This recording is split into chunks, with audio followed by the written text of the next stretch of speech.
What's up everyone, and welcome to a Bedrock Redstone minigame tutorial. I'm your host, OmLedu, and today I'll be showing you how to build a working Scrabble game. You can play the full version of Scrabble in Minecraft. If you're not familiar with the rules of Scrabble, I'll be going over those as well. It is played with 1 to 4 players, so you can play it, with one friend or with a whole bunch of friends. It's super duper fun. But right now, if you like stuff like this, don't forget to like and subscribe for more adventures. I love making videos, but I can't do it without your support. So when you're ready to play, you take your letters that you've drawn from your shuffling machine, find where you're going to play your word, and play it. So you can either name the banners to see how many points they're worth, or you can keep a reference sign. I'll be going over the pros and cons of that after the redstone tutorial. So I played rug, that is 1, 2, 3, 4 points. So once you figure out how many points you're going to make, you can make these scoreboards using number banners. And so you come over here and pop out the 4 and then go in your game piece chest, take out an 8 and replace it so you know how many points you have. Scrabble can get up to like 700 points. So a few other ways that you could keep score is by naming items like this so that they represent large denominations. So you add 4 to this one, and now it says 128. You could also spam the chat or just use non-named items, but if you get 600 points, that's quite a few items. Personally, I like the number banners, so I'll be including those as well as the letters at the end of the video. But once you play your words, you'll come over to your shuffling machine and draw new letters to replace it. The trapdoor is just so that people can't see your letters as you draw them. And then, if instead of playing a word, you want to discard your letters like you can in Scrabble, that's what this hopper is for. You come over here, discard letters, and then draw to replace. But you might want to lock this hopper, because there is a possibility that you can draw the tiles that you discard, and you wouldn't necessarily want that. So I recommend putting a lever there and locking the hopper until after you've drawn to replace, like so. Don't forget to unlock the hopper. You could also initiate a shuffling sequence whenever you discard if you want it to be super duper random. I'll be going over the shuffler in just a little bit, but for now, here's a close-up of all of the rules and things. So if you don't want to look up how to play Scrabble or you don't know, you can just read these signs. Now, these letters right here are how many of each letter you need. So you need 9 A's, 2 B's, 2 C's, 4 D's, 12 E's, and so on and so forth. I'll try to include a lot of this information in the description as well, so be sure to check there. But here's what you need to build the shuffling machine and the board. So all this top stuff is for the shuffling machine. The block of iron can be any solid blocks of your choice.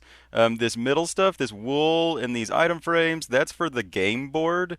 The wool is for the bonus tiles. And then all this orange wool in these sticks is for the banners. You're going to need like 600 wool to make the 100 letter tiles. And Scrabble is played on a 15 by 15 board. So your board is going to need to be 15 by 15, but the shuffler is 5 by 5. Now keep in mind that the shuffler, since it's a double chest, is based on even numbers, where the board is based on odd numbers. So if you want it to be symmetrical, you might need to shove the shuffler off to one side. But yeah, so start off by placing a double chest like so, and then a decorative solid block with a button on it, and then a dropper facing up. So this is where you're going to draw your letter tiles. Now come over and dig out 1 tile down in the whole 5 by 5 area. So you have this. Now come even with the chest and dig down 2 more all the way to the back, like so. Okay, so now this corner section right here, so dig this down, and this down underneath the button. Now jump down here, and you're going to dig down 4 in these 9 spaces right here in the corner here. Don't worry, you'll be able to measure with this step right here, because then get your droppers. Place 1 dropper facing the back directly under this chest, and then now in front of this dropper, you're going to place 8 droppers going up. So 6, 7, 8. And the 8th one should be completely even with that chest. So this is what you should have. You should have 9 droppers, and then 8 of them stacked on top of each other, And then, okay, so jump in your hole once you get this. Place a repeater going into this dropper. Place a solid block here, here, and a third one here. Place redstone dust on top of these solid blocks, like so. Now get an observer and try to get the observer to face up, like so, going down into this redstone. If you're having trouble, you can pop out that block, place the observer, and then replace it. So now get your hoppers. Place a hopper going down into this dropper, and then place a hopper going into each of these droppers, like so. Then make sure they are all going into their corresponding droppers, except the bottom one should be going down into that bottom dropper. And now get your solid blocks, and you can pillar out right here. There you go. That's how you get out of the hole.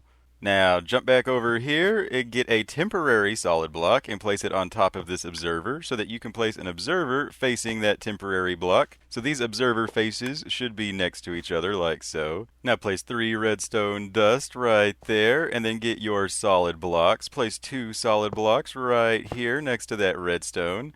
Then diagonally up from those solid blocks, place 2 more solid blocks like so. And then place more solid blocks over here, like so. And then a temporary solid block right here so you can place another observer facing that temporary block. Be sure to pop it out.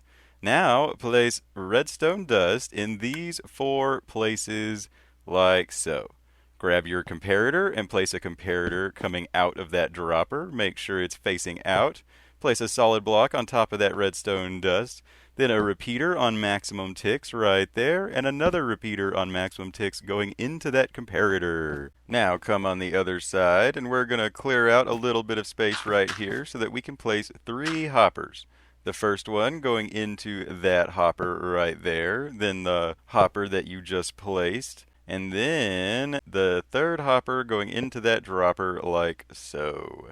Now place a solid block 1 block away from these droppers, like so. And then place a redstone torch on the front side of that solid block. Place another solid block on top of it, and then 2 more solid blocks next to these hoppers. Now turn around and place a solid block in the corner here. It doesn't actually have to be glass. Place 2 redstone dust like so, and then a glass on top of that. That one actually has to be glass. And then redstone dust on top of those. So that bottom glass doesn't have to be glass, it can just be a solid block, but the top one has to be glass. Place a lever right here, and then down here in this hole, place a solid block with redstone dust on top. It should be next to that hopper down there, and it should turn on or off when you flick this lever. Then come over here, place a decorative solid block next to that hopper, and place a lever on top of it. Turn it on, and then place a double chest on top of this back dropper right here. Come to the back, place a hopper going into the bottom chest from the top, and then place a hopper anywhere on the top chest. You can place it on this side, you can place it on the top, you can place it on the right side. This is just the discard pile for whenever you want to pitch your letters back and draw new ones.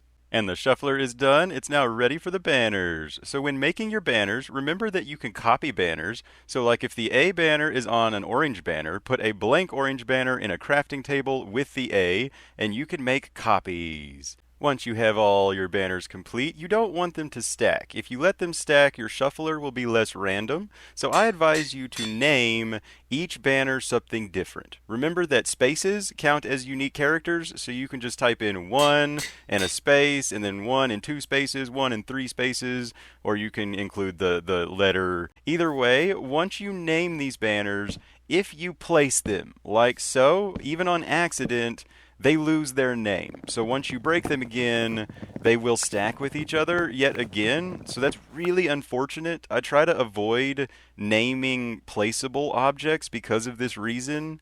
But with this, it's just so convenient with each letter having its own individual score that I advise doing this. So if you write the score of each letter, you can just see at a glance what the point value is. So when you play words, you won't have to check a reference sign or anything like that. Just don't accidentally place them outside of an item frame, or you'll have to name them again. And so once you get them all named where they're not stacking, you should have this, basically. So if you load all of them in, there should be 13 empty spaces in this top chest, as long as none of them got drained into the shuffler or anything. So to start the shuffler, you flick that lever on the left. That will start a shuffling sequence. As you can see, the numbers will start draining. I'll kind of clip this a little bit so you don't have to sit here and just watch it drain. But then once it drains the top chest and then drains most of the bottom chest, it'll start shuffling the last like 15 letters or 20 letters together, like so that it's even more random. Now at this point, you can flick the right lever at any time. The right lever just fills up this dropper with letters, and this is where you draw from. So the right lever just says, I'm ready to play. And so you can leave the shuffler running and it'll just keep shuffling, or you can turn it off. Either way, when you're ready, you draw your letters like so. You can place like a container or a trapdoor on top of that dropper if you're worried about privacy issues. And then once everything is completely shuffled, you can turn off the shuffler and it will start filling up the chests again. And then you're ready to play. But be aware that other people can see your letters if you hold them in your hand. So be sure to not hold your letters in their hand, or other people will know what you have. But when you're ready to play, take your banners over to your game board, place the banners into the item frames to make your word. I'm going to play the word goat. After you play your word, calculate how many points you get. So let's see, 2, 3, 4, 5. I get 5 points for playing the word goat. So I would add 5 points to my point area, wherever that may be. But instead of playing a word, if you don't like your letters, you can always discard them into this hopper. So do that and then draw to replace. Again, I recommend locking that hopper so that you don't draw the cards that you discard. But honestly, the odds of you drawing them are pretty low, so, that's not too bad. So whether you want to lock that hopper or not, it is up to you. Now, whenever you are done playing, go collect all of your banners from your game board and put them back into the machine. And then once you place them all back into the machine, be sure to turn off the Let's Play lever. When you do that, it will drain all of the banners from the dropper back into the shuffling machine. Now, you won't actually be able to see those banners at first, so if you want to make sure that all of your game pieces are here, activate the shuffling machine until banners start coming back into these chests, like so. Once they start coming back in, you can turn off the shuffler at any time, and it will reload all the banners back into the chest. It won't fully shuffle all of them, but if you're just checking to see if you've lost any pieces, you don't need them all to be shuffled. And so that's how you check and see if they're all there. And so there should be 13 empty slots in this large chest if you've made the 100 letters that are in Scrabble. And you're done with the shuffling machine. Now you just have to build the board and everything will be complete. So with the board, I recommend digging down before you build the board. It makes it easier to see the item frames and to see the letters in the item frames. But here is the bonus tile patterns for the double word, triple word, double letter, and triple letter bonus points. I like using glowing item frames on top of the bonus tiles just to give them a little more pop, so you know exactly which ones are the bonus tiles. And then fill in the rest with item frames, and you're done. So here are the banner patterns for the letters and the numbers. I will also try to include all of this information in the description yet again. And yeah, so be sure to check out my other playlists and my other videos. I won't be able to put the end card on here because it will cover up the banner patterns. But yeah, I really hope you enjoyed this video. If you did, be sure to like and subscribe for more adventures, and be sure to leave a comment for those YouTube algorithms. I always appreciate any support you can give me. I've been your host, OmLedu, hopefully teaching you a redstone trick or two, and reminding you, as always, don't forget to have fun. Bye.